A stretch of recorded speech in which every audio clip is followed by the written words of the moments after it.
up? I got Naskin here with me. This ain't a diss song, but yeah, you know what it is. I'm a cheesehead, y'all niggas cheese whiz. Pittsburgh Steelers, that's nothing. That Super Bowl ring, that's nothing. Pull up in your town when you Week 4 of the preseason, you're not playing. What do you guys look for going into this game? What do you mean? The guy's not playing or the guy's playing? The guy's not playing. I mean, what's the mindset? What's the approach? Are you working on Bears? What's the mindset going into a game that you're not going to play in? Yeah, I think that's usually what happens. You get a little head start on the Week 1 opponent. You know, it's different this year. Again, playing the first game of the season. Thursday is like a Sunday for us. So the week is obviously shortened, and it's a good time for some extra study this week on Chicago. How important has it been to have 4 preseason games on Thursdays, getting into that rhythm before you play the first game on Thursday? John, you're getting the hang of this.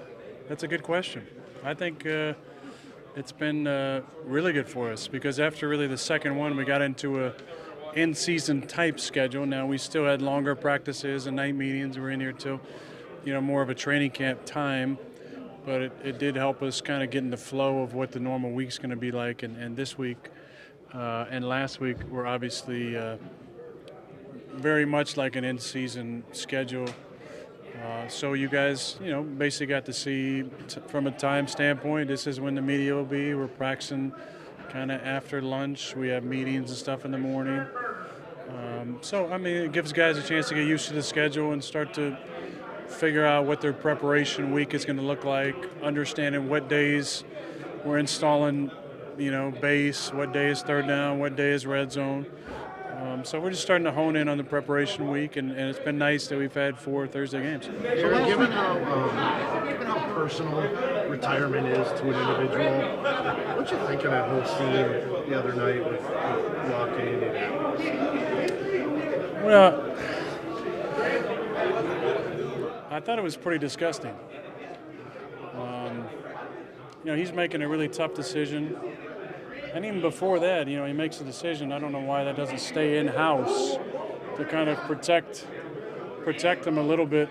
Although, when I think about it, I thought it would have been, more of a standing ovation type thing and a thank you than boos. But I said it this morning, I 100% respect him immensely for his decision. I salute him for choosing, quality of life. He's a fantastic player. He had a great career, and he's got a lot to be proud of. And like many of us in this locker room, if not all of us, we all have interests outside of football. Andrew is an extremely bright guy, and I'm sure he'll have a lot of things to transition into. But, I know what it's like to deal with rehab and going through injuries. I've been on IR twice. It's tough. He was on it, pretty much for an entire season and a next off season trying to get his arm back. Again, extremely, in my opinion, not playing with him, but just reading some of what his teammates said, tough guy. What he went through to get himself back on the field is what it means to be a leader. And I'm excited for him, and I think what he did is actually very selfless. Not selfish. Did it ever cross your mind any times during rehabs or IR where it's like, do I want to keep doing this? Is that a natural thought, especially as it goes on and you have to go through it several times? Or no? I can tell you that definitely in 06 and then in 17, when you're on injured reserve, you don't feel as connected to the team. And when you're dealing with a frustrating injury, you do have some ups and downs. Fortunately, I had something to look forward to every year. I'd look forward to coming back strong in March of 07 and then getting back on the field the other 2 times I broke my collarbone. So I had a light at the end of the tunnel. I'm sure when you're going through stuff where you're not sure if you're ever going to play again, like Andrew did, like Alex Smith might be dealing with right now, it's some, I'm sure there's some tough days because at some point you start thinking about your post-career life and ability to move and function. A lot of guys over the years have had to end their careers because of injuries. Two of my favorite quarterbacks growing up, Steve Young and Troy Aikman. Those are tough decisions, but I think the decisions made in the interest of your life at 40 and 50 and 60, hopefully. And, I give him a lot of credit for making that tough decision. And I think he did it with enough time. It lets them move forward with Jacoby and figure out what they want to do with their roster. To me, it is a selfless act because if he's not going to play this season, he could have sat on IR and taken a paycheck. But he's making his decision, and again, I give him a lot of credit for it. How will you know? I mean, it's different for everybody when retirement comes. How will you know when you want to be done? Well, I think it's when the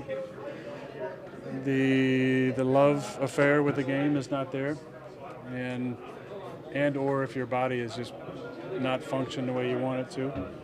But hopefully that's many years from now. Did you ever worry about your post-career health? Of course.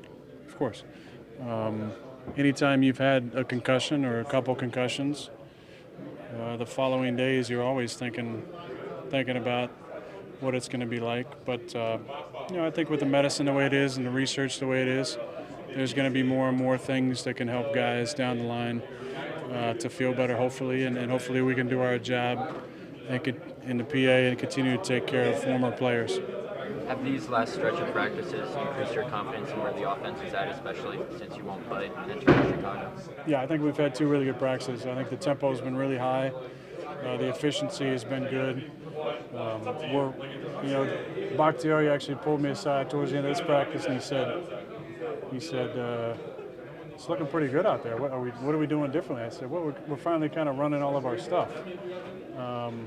It's all kind of in at this point. So the package to choose from is a lot bigger. And, it's been fun to see the execution and guys making plays. So I like where we're at offensively.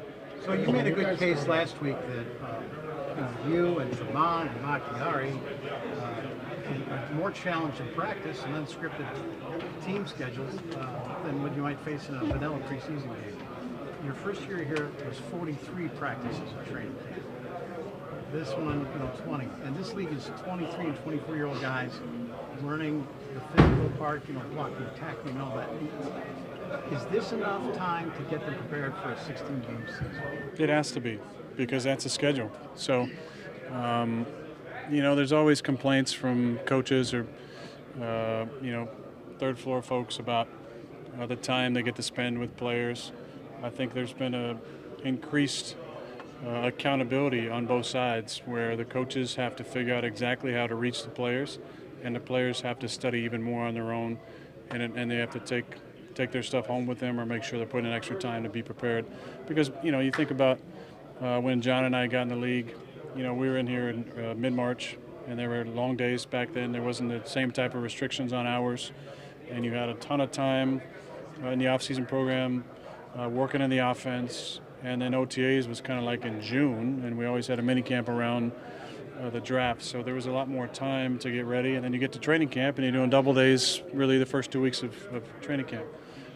I think we've gotten a lot more efficient with taking care of our bodies, but the accountability and the onus has really increased on the players to be prepared on their own and the coaches to figure out the exact best way to reach their players so that they can understand what they're trying to teach them.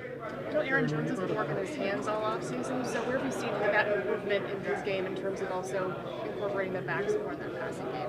Well, I think that's a part of the offense that we haven't been extremely proficient at over the years is calling design routes for running backs, and the offenses that Matt's been in and this system has had is really at times focused on them in certain situations with the right matchup, giving those guys opportunities to win. Jones is just such a diverse athlete. I mean, he can do so much. He has a great slashing, running ability. He has really good hands. I don't know why he needed to work on them. I mean, he's probably just, that's the kind of kid he is. He's the best. You know, he's such a great teammate. He's a yes sir, no sir type of guy. I mean, he is a, you know, kind of the dream type player you enjoy playing with because he's super respectful and he's got an incredible approach to the game. And it's good having him back out there and 33 as well, or 30 as well. You know, I suppose every year it's kind of a work in progress at the start, even, you know, year 10 or 11 under Mike. But does it feel like you're where you usually are, even with all the newness around here? Well, I think that the preparedness is where it needs to be. I feel good about where we're at. I think the key for us is going to be there's for sure going to be situations that come up with a new play caller and quarterback relationship where, you know, we're going to have to work through some things to get on the same page. But we've had, you know, a lot of great conversations, you know, talking about situational football with Connor, or talking about sequencing of plays with Nate Hackett. We're talking about, you know, things I really like with Getsy, and all those conversations Matt's involved in. So there hasn't been situations where we're talking about ball or we're talking about situations that it hasn't involved Matt and myself and somebody else. So that's the beauty in it, is that we've talked about a ton of stuff, but, you know, we have to go out and execute it and be on the same page. But I don't expect any bumps in the road, just a couple of little pebbles we got to drive over. There's been a lot of talk about your wide receiver group, but where's your tight end group at right now? What? Where's your tight end group at? Well, I mean, you feel really good about those guys in the room. I think, you know, bringing the big dog back has really given us a great option as a blocking tight end, but he can really do a lot more. And I think, you know, I don't know how much he talks to the media. Probably not a whole lot about his off-season routine, but I'm going to brag on him a little bit. He's really transformed his body, I think. I'm talking about Mercedes Lewis. He looks leaner, stronger. He's running well. And I really give him a lot of credit for an older guy to come back in the kind of shape that he did. He put a hell of a lot of work in. And he's going to be an important part of our squad and our locker room with his leadership. You know, Jimmy Graham has looked really good when he's been practicing. I think he's feeling like himself. And, you know, once he feels better with his finger, I feel really good about him. He's had a great camp. Robert Tonyan has been very consistent. I think the biggest jump that he's made is blocking. You know, last year he wowed everybody just about every day on the look team making plays. Finally got a couple opportunities, got his first touchdown. But his blocking is much improved. Jace, we haven't seen a lot out of Jace. You know, he got that cheap shot early in camp, and he's been out a bunch. We'd love to see some more of him. Evan Bayless has done a really, really good job. You know, I love his energy with us. I think he's been, you know, in the most respectful way. Again, very pleasantly surprising with his versatility. I mean, he's been great at the point of attack blocking, and he's made a lot of plays down the field. So it's been a fun group to work with. I think Justin has done a really nice job with them, communicating their responsibilities and getting those guys ready to play. And so I like where that group's at. Aaron, Two more. With this last preseason game, there's been a lot of talk about altering the way the schedule is in the preseason. One suggestion is more joint practices, less preseason games. How would you feel about that? I actually said this morning or earlier today that was kind of, you know, one thing that I suggested as well. If you want to take away some preseason games, bring in, you know, some teams. The thing I worry about with joint practices is fights. You know, I don't want my guys, you know, fighting, getting, you know, breaking a hand or something. But I would hope moving forward we can get, you know, just a little bit more as far as the looks go, and less vanilla. Maybe it's bringing in teams that you're either not playing the regular season or not playing in the preseason either. So it's a midweek type of thing, or maybe we'll push preseason back a little bit. I don't know. That's not for me to decide. But it'd be nice in those situations, you know, to get some more different types of looks. But I think it's good for physicality. Like Matt and I were joking about. Just because I worry about my guys and I'm not a huge fan doesn't mean it can't be very beneficial for, the other 89 guys. I don't know if all 89 enjoy them either, but I'm sure there's a number of people who can really get some good work in those situations. Aaron, do you need as much time as you did in the past when you break the huddle to get to the line of scrimmage? I know you want to be fast, right? But do you need all the time? You used to have a lot of big caliber plays you could go to too and think forward.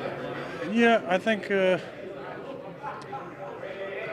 again, it's going to be new with the play caller and the rhythm, but he's trying to get the plays in quick. So,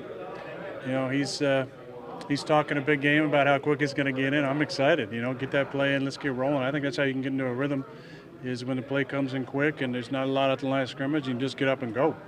So there's going to be some of that. There's going to be some of the stuff where we're, figuring out what play we want to get to as far as a menu of 2 or 3 plays in the huddle. But, I love the opportunities for tempo in this offense where we just get up and get rolling. So hopefully we can get that going week 1. The play calls this morning? Some of them are. Back in college we had a saying: if we had more than 7 signals for a play, we put it on the wristband. There'd be a lot of wristbands and wristband calls in this offense.